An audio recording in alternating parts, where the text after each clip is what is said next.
ሰላም የብስራት ዩቲዩብ ቻናል ተከታታዮች እንደምንቆያችሁ የመረጃ ሰዓታችን ተጀምሯል። ከመረጃዎቹ ጋር ነው ሚካኤል ፀሐይ አብራችሁ ቆያለሁ።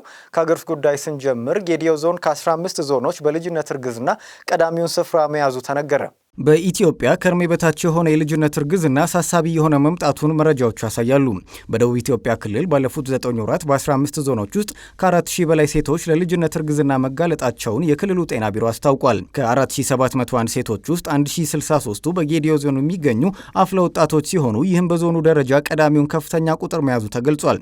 በጋሞና ኮንሶ ዞን 968 እና 779 የልጅነት እርግዝና የተመዘገበ ሲሆን በአሌ ዞን 7 አፍለ ወጣቶች ብቻ ለልጅነት እርግዝና መጋለጣቸው ተሰምቷል።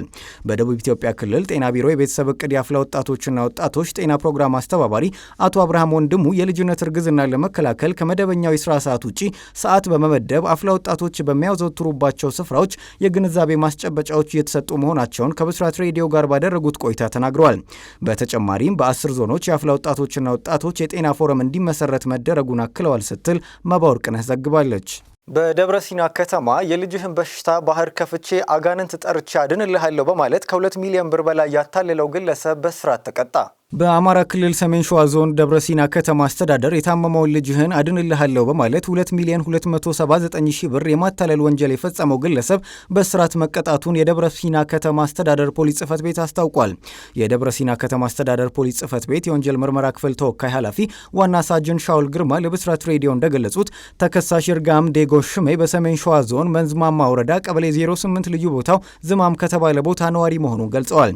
ተከሳሹ ከህዳር 17 ቀን 2018 ዓ.ም እስከ ታህሳስ 7 ድረስ ባሉት በተለያዩ ቀናቶች ከግል ተበዳይ አቶ መኮንን ወንዳፍራው መኖሪያ ቤት በመሄድ በተለያዩ ጊዜ ብር እንዲያስገባለት በማድረግ የልጅህን በሽታ ባህር ከፍቼ አጋንንት ጠርቼ የታመመብህ ልጅህን አድንልሃለሁ እንዳይሞት አደርጋለሁ በማለት ወንጀሉን ፈጽሟል። ይሁን እንጂ በህመም የሚሰቃየው ልጅ ምንም አይነት መፍትሄ ሳያገኝ ህመሙ ስለተባባሰበት የታማሚው ቤተሰቦች ለፖሊስ በሰጡት መረጃ መሰረት የክትትል ስራ መጀመሩን ገልጸዋል።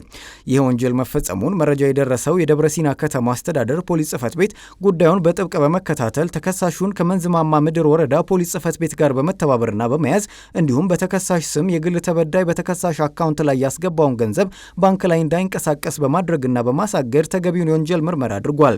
የጣርማበር ወረዳ ፍርድ ቤትም በአቃቤ ሕግ የቀረበለትን ክስ በመመርመርና ግራቀኝ ክርክር እንዲደረግ በማድረግ ተከሳሽ ወንጀሉ ለመፈጸሙ በሰውና በማስረጃ በመረጋገጡ ግንቦት 11 ቀን 2018 ዓ.ም በዋለው ችሎት ተከሳሹን ያስተምራል፣ ሌሎችን ያስጠነቅቃል በማለት በ3 ዓመት ጽኑ እስራትና በ20 ሺህ ብር እንዲሁም ለ4 ዓመት ከማህበራዊ መብት የታገደ ቅጣት የተወሰነበት መሆኑን ዋና ሳጅን ሻውል ግርማ ለብስራት ሬዲዮ ተናግረዋል ስትል ኤደን ሽመልስ ዘግባለች።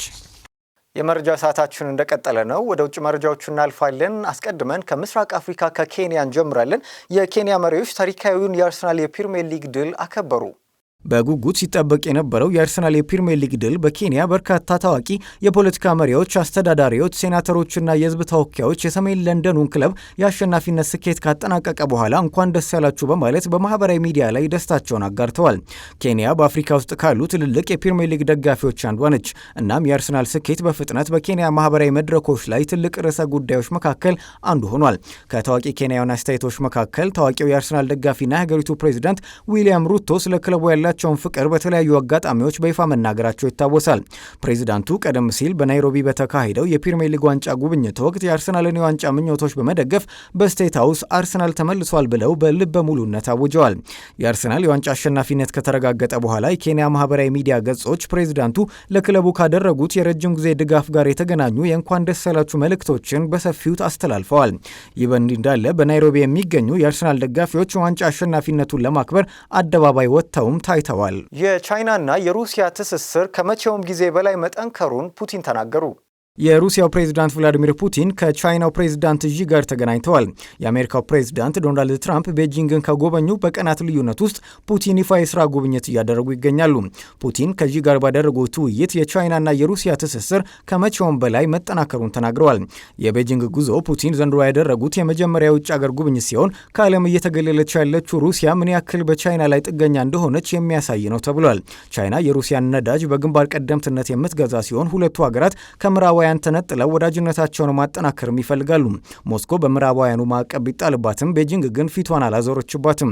በዩክሬን ጦርነት ምክንያት ሩሲያ ላይ የተጣሉ ማዕቀቦች ቢኖሩም ቻይና በጥንቃቄ ከሞስኮ ጋር ያላትን ግንኙነት አስቀጥላለች። ከብስራት ዩቲዩብ ቻናል ስትከታተሉት የቆያችሁት የመረጃ ሰዓታችን ይህንን ይመስል ነበር። እኔ ሚኪያስ ጻዬ ከመላው የስቱዲዮ ባለሙያዎች ጋር አብሬያችሁ ቆየው። መልካም ጊዜ